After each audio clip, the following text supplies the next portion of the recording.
Hey, welcome back to Already Overbooked. My name's Josh, and today we're diving into Daniel Abraham's A Shadow in Summer. This isn't your standard entry point into the fantasy genre. Instead of dragons, dark lords, or sweeping battlefields, Abraham sets his stage in the city of a cultural and economic hub defined by trade and subtle politics.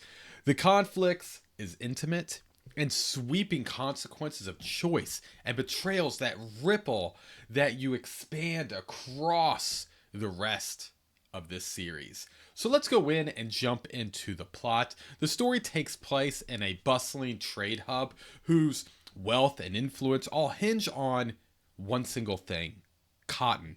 But it's not just cotton itself that makes the city powerful, it's the magic behind it. In this world, certain men are trained as poets who can bind living embodiments of abstract ideas called the andat. These andats are terrifyingly powerful and incredibly unstable, and the poet's entire purpose is to hold them in check. And in this city, the andats are called seedless.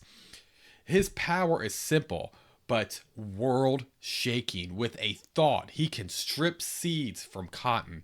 That one ability makes the city cotton trade untouchable and keeps rivals at bay. But Seedless isn't just a tool, he's a dangerous, manipulative being, constantly testing his master, who is already weak and lonely and drowning in guilt. The heart of this book is its conspiracy to wipe away a rival's heir before they're even born. And that choice sets off a chain of betrayals, moral compromises, and heartbreaking decisions.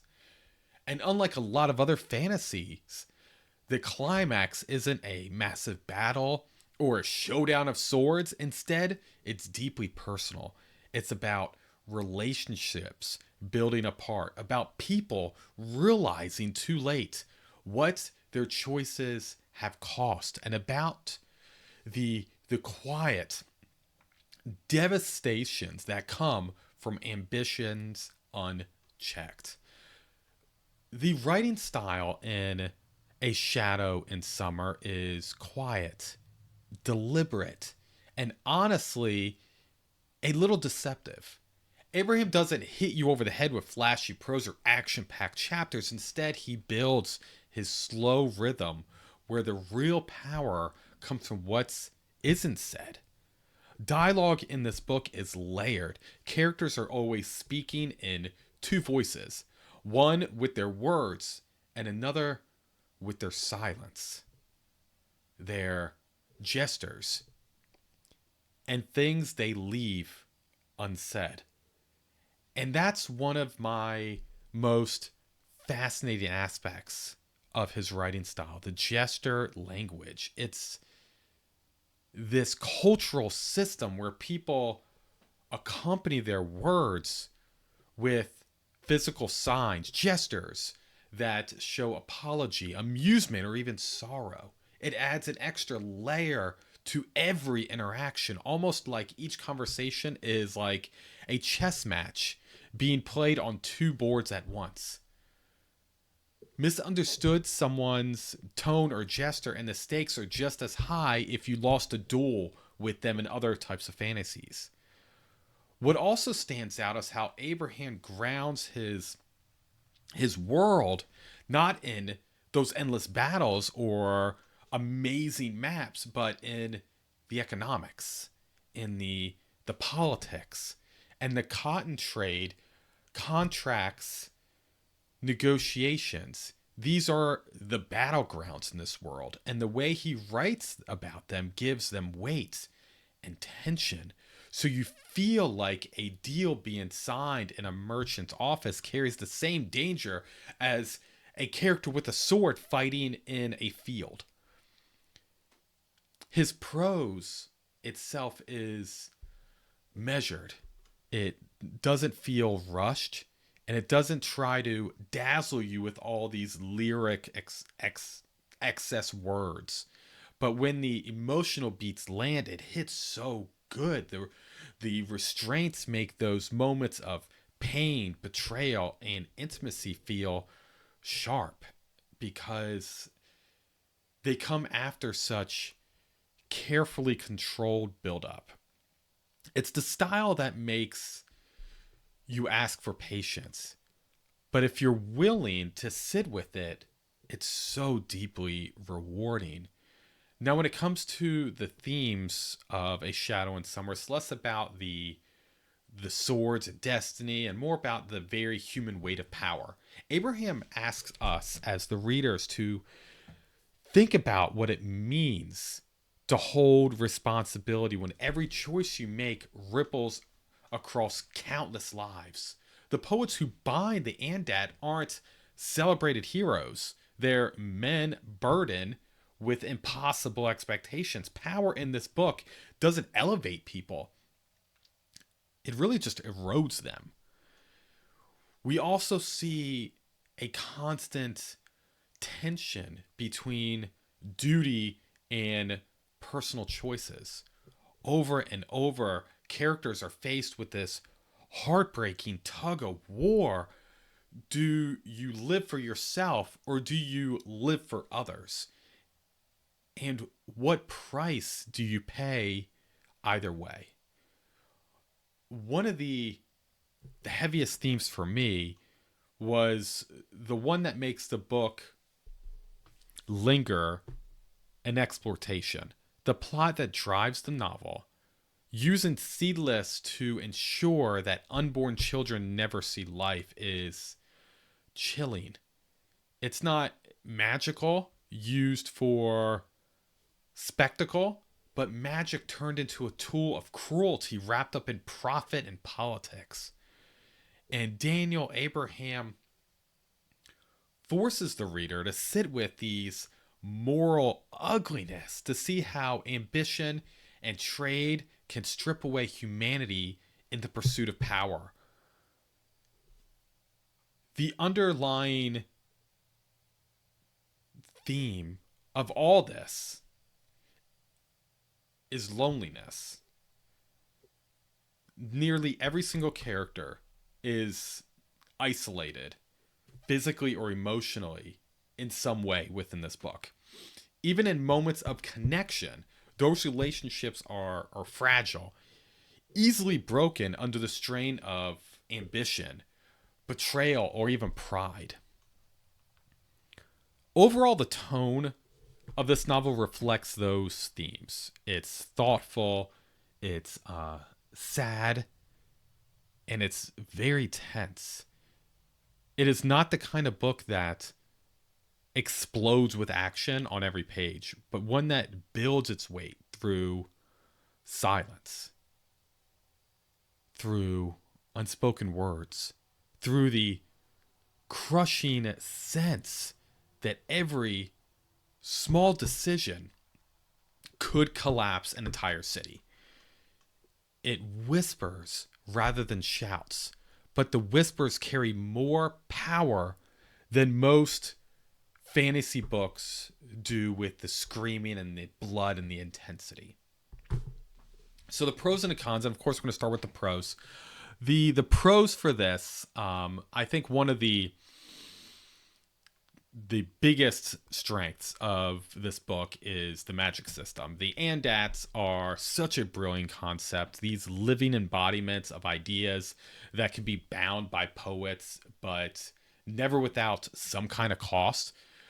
It's so cool. It's such a cool power to be thrown around because they're so fragile. They're so dangerous. And their very existence feels like a burden to these poets. And it's one of the most original takes on magic that I've seen in a very long time. The characters are another standout of this book. Nobody in this story is a hero or a villain. They're complicated. They're all flawed and often very frustrating, but in a good way. I also love how Abraham leans into the politics and economics as its battlefield. By centering the story with the trade contracts and merchant houses, he manages to make the cotton market feel like a high stakes battle or big war. It's a refreshing break from the traditional swords and battles and big armies kind of tropes that's done a lot in fantasy. And it's wrapped in this amazing stylish prose that is understandably subtle. It's never showy, but it feels like every conversation, every word is purposeful. It's the kind of writing that I feel really sneaks up on you and then lingers with me days after I go through and finish a section or a conversation or even the whole book. Now, some of the cons on the flip side, the pacing is slow. There's no other way around it. The pacing is slow. If you're coming expecting action and fights and fireballs and just total chaos, this is going to disappoint you. Abraham takes his time setting the stage, and while I think it pays off very well, this book won't be for everybody. Also, the world building, while it is very subtle and I think very beautifully done, can also feel a little sparse. You don't get the grand maps or the deep lore that you might expect from a fantasy book. Instead, expect to live in a culture as it's unfolding in front of you. I think it can leave some people feeling like it's missing a bigger picture. But if you want a cityscape with just city politics, you're going to feel right at home with this story. Another potential con is, I mentioned I've really enjoyed the characters, but they're very flawed characters, which means they feel very human. They feel real.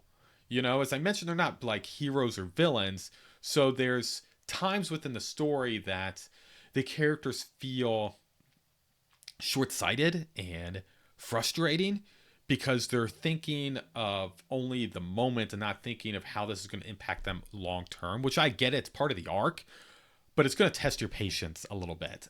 There's also opportunities you feel like the characters can use to grow, and it's done very well, and it's definitely a lot of fun. So wrapping it up, my final thoughts, I really loved Shadow and Summer. It's the kind of book that creeps up on you.